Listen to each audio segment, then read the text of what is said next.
The truth is that Australian culture is better than Islamic culture.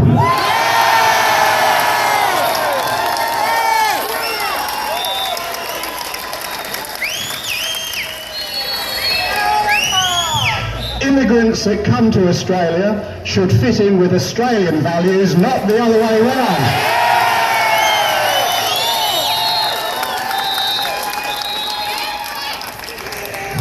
Europe is paying the price for not insisting on this happening.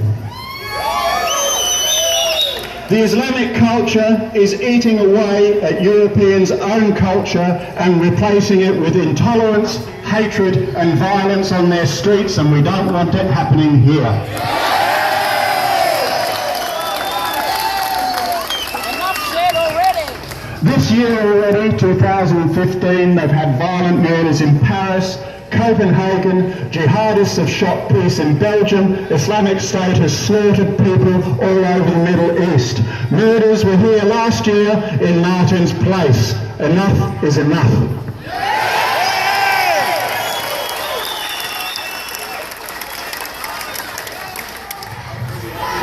I'm here because I've had a guts fit and our politicians are not listening.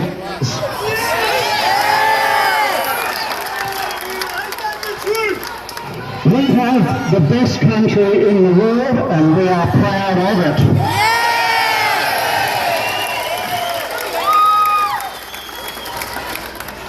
When we warn against Islam and the Islamification of Australia, they call it hate speech. But when they stand on the mosque at Lakemba and shout, "Kill all Jews," the authorities do nothing about that hatred.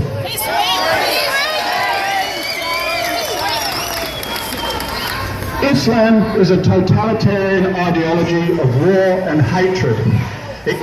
People to be violent. It calls on people to be violent, to be terrorists. There are 200 verses in the Quran that call for jihad, and we are the targets.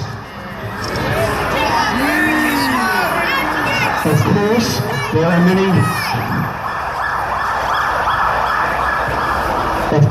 many Muslims in Australia. They have been here for as long as we have. The north of our state was settled with the assistance of the Afghans, who are Muslims. They have lived peacefully with us for 200 years.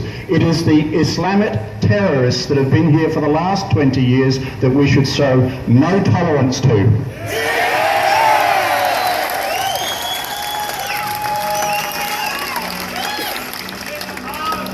People who hand out flowers pretending to solve the problem of Islam in Australia are juvenile, ill-informed or liars.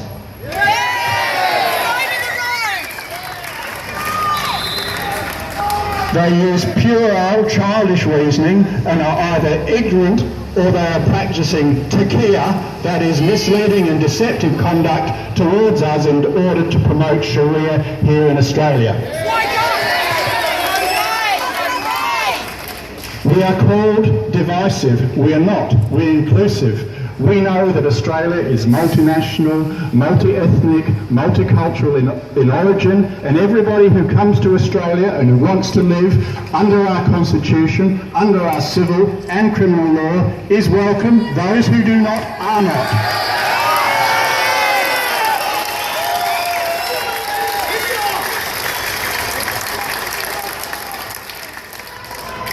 Blaming the problem that Australia has with Sharia and Islam on ordinary Australians who are gathered in 16 cities today is an outrageous act of deceptive and misleading conduct. We see the problem, we are not the problem.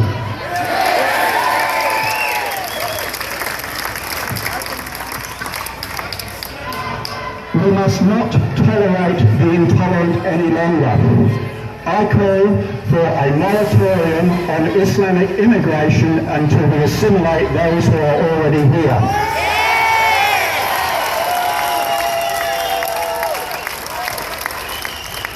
They have increased their numbers in Australia by 25 times since 1971. In 1971 there were 20,000, now there are 500,000.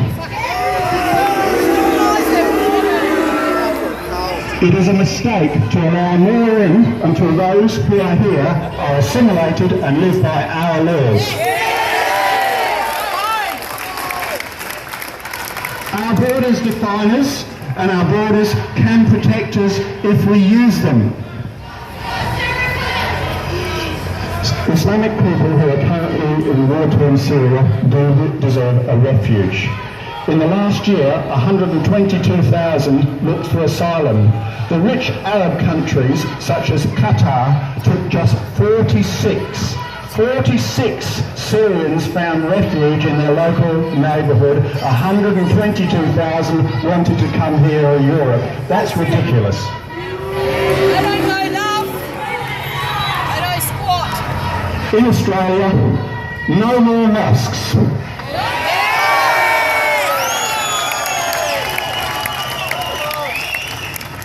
In Australia, close Islamic schools. In Australia, stop Islamic immigration until we sort things out.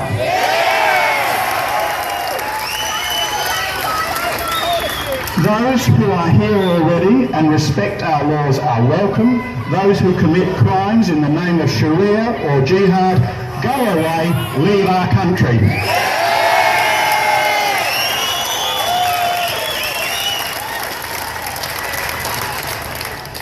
I don't speak hate, I don't speak divisiveness. Australia is a united country, and we've done one of the best jobs in the world of mixing people together here in a gigantic melting pot.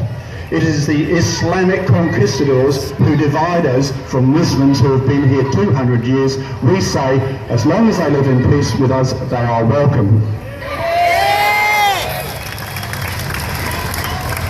The truth is, though, when Islam comes in, freedom goes out, and the less Islam, the better.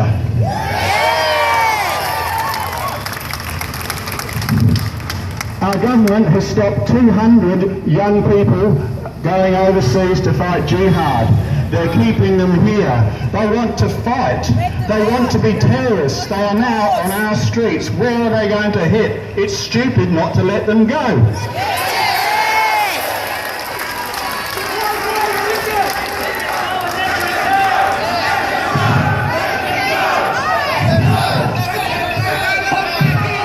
I can see a few people here who would help them pack their bags and drive them to the airport.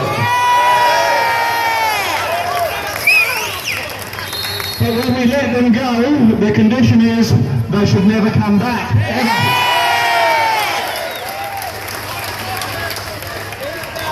The truth is, our culture is superior to the Islamic culture.